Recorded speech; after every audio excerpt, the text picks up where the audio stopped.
Hey guys, I'm Siobhan, a second-year internal medicine resident. So, the thing about being a resident is that you're a doctor in training to specialize. And that means that you need to have your full-time job as a doctor, probably more than full-time. And then on top of that, you're expected to be studying and continue learning on your own. When you come home, and on your weekends and on your off days, you're expected to still be doing your own studying. So I figured I'd sort of show you what that's like and how you manage to do that in a given day.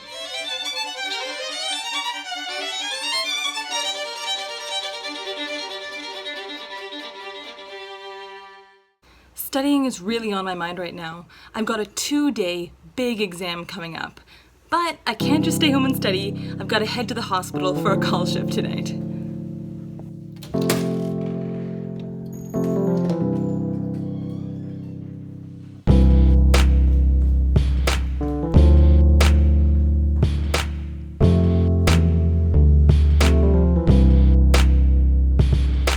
Okay, so seeing a new patient today in the emergency department, a young patient who's having muscle weakness, which is really unusual for someone who's young.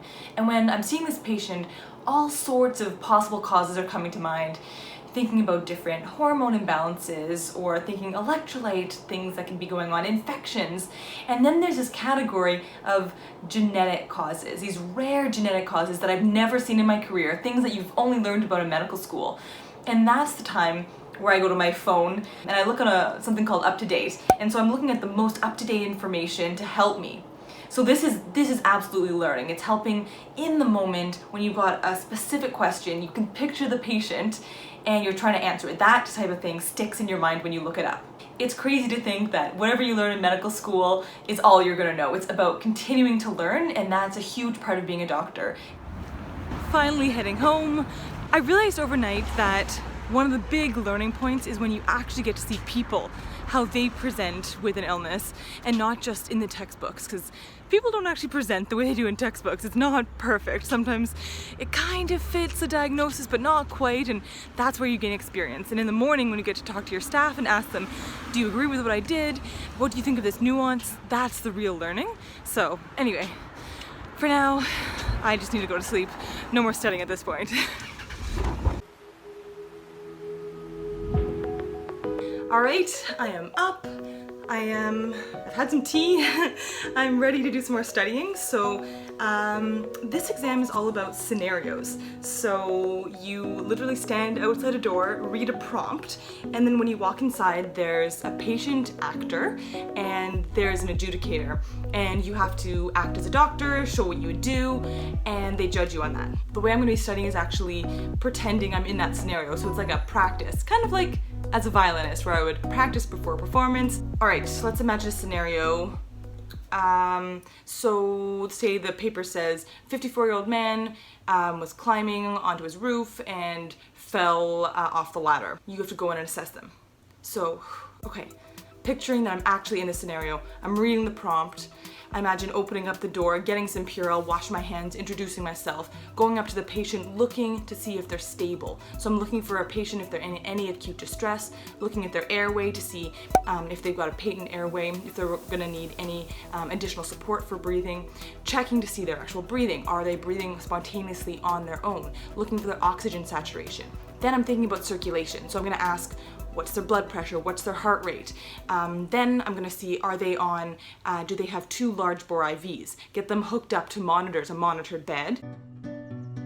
Looking at their hands for capillary refill, if there are any nicotine stains, checking for any splinter hemorrhages, checking for clubbing.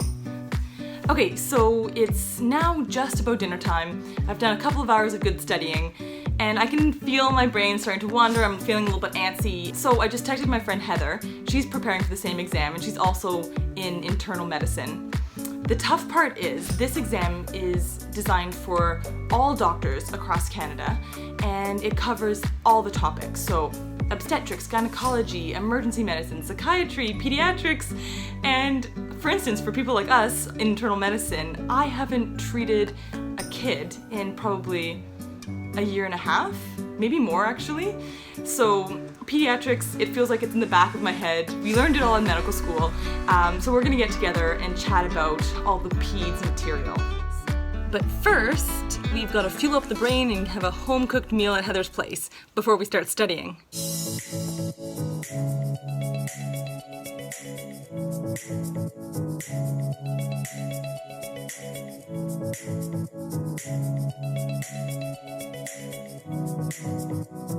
You've got a kid that comes in who's got this new cough, and it's kind of like a barking cough, and they've got stridor. What is your top differential?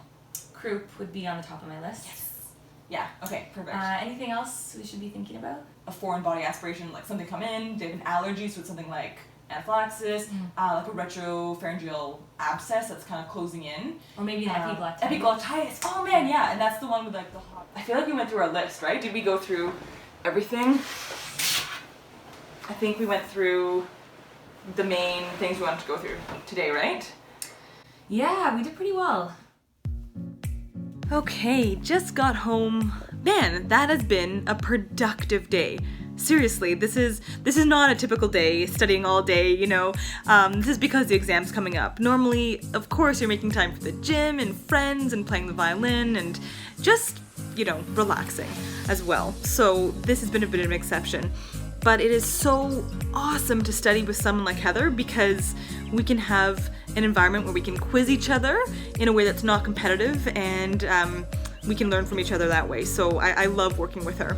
Anyway, what's the plan for tonight? I am going to be making some miso soup, which is sort of my bedtime snack routine these days, and then tucking in for some Netflix. And I'm watching This Is Us. Have any of you guys seen it? It is like heart-wrenching. It could be so sad at times, but I love that show.